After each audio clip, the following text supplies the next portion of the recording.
Courier വഴി എത്തിച്ച MDMA-യുമായി യുവാവ് പിടിയിൽ. കളിപ്പാട്ടങ്ങൾക്കുള്ളിൽ ഒളിപ്പിച്ച നിലയിലായിരുന്നു MDMA. 20.5 ഗ്രാം MDMA-യുമായി പിണറായി പുത്തൻകണ്ടം സ്വദേശി A. ഫൈസലാണ് പിടിയിലായത്.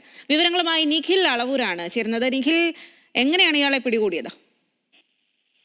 അത് കണ്ണൂർ സിറ്റി പോലീസ് കമ്മീഷണർക്ക് ലഭിച്ച രഹസ്യ വിവരത്തിന്റെ അടിസ്ഥാനത്തിലാണ് ഇയാൾ പിടിയിലാകുന്നത്. ഏതായാലും ഓപ്പറേഷൻ തൂഫാനുമായി പോലീസും എക്സൈസും ഒക്കെ വലിയ രീതിയിൽ ഇത്തരം ഈ MDMA വിൽപ്പനക്കാരെ തേടി ഇറങ്ങുമ്പോൾ പുതിയ വഴികളാണ് ഇവർ പരീക്ഷിക്കുന്നത് എന്നുള്ളതാണ്. പക്ഷെ അതുപോലും പിടിക്കപ്പെടുന്ന സാഹചര്യം ഉണ്ടാകുന്നു എന്നുള്ളത് കൂടി എടുത്തു പറയണം. ഇത് ഏതായാലും കൊറിയർ വഴി ഒരു പ്ലാസ്റ്റിക് പാവയാണ് ഈ ഫൈസലിന്റെ പേരിൽ വന്നത്.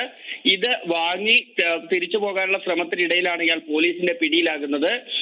ഈ കൊറിയർ വന്ന ബോക്സ് അത് പോലീസ് പൊട്ടിച്ച് പരിശോധിച്ചപ്പോൾ ഒരു പാവയായിരുന്നു അതിനകത്ത്. ആ പാവ വീണ്ടും അഴിച്ച് പരിശോധിച്ചപ്പോഴാണ് 5 ചെറിയ ചെറിയ കവറുകളിലായി 20.5 ഗ്രാം MDMA സൂക്ഷിച്ചതായി കണ്ടെത്തിയത്. ഈ സൂക്ഷിച്ചു വച്ചിരുന്ന MDMA-യിൽ തന്നെ ഈ 5 കവറുകളിലും 5 ആളുകളുടെ പേരുകൾ എഴുതിയിട്ടുണ്ടായിരുന്നു. ഇത് ആർക്കൊക്കെ കൊടുക്കണം എന്നതാണ് അതിലെഴുതിയ പേരുകളിലൂടെ ഉദ്ദേശിച്ചത് എന്നാണ് പോലീസ് കരുതുന്നത്. ഏതായാലും ഇത് വാങ്ങാൻ ഉദ്ദേശിച്ച ആളുകൾ ആരാണ്, ഇത് ആരാണ് കൊറിയർ അയച്ചത് തുടങ്ങിയ കാര്യങ്ങളിലെല്ലാം തന്നെ അന്വേഷണം നടക്കുന്നുണ്ട്. ശരി നിഖിൽ.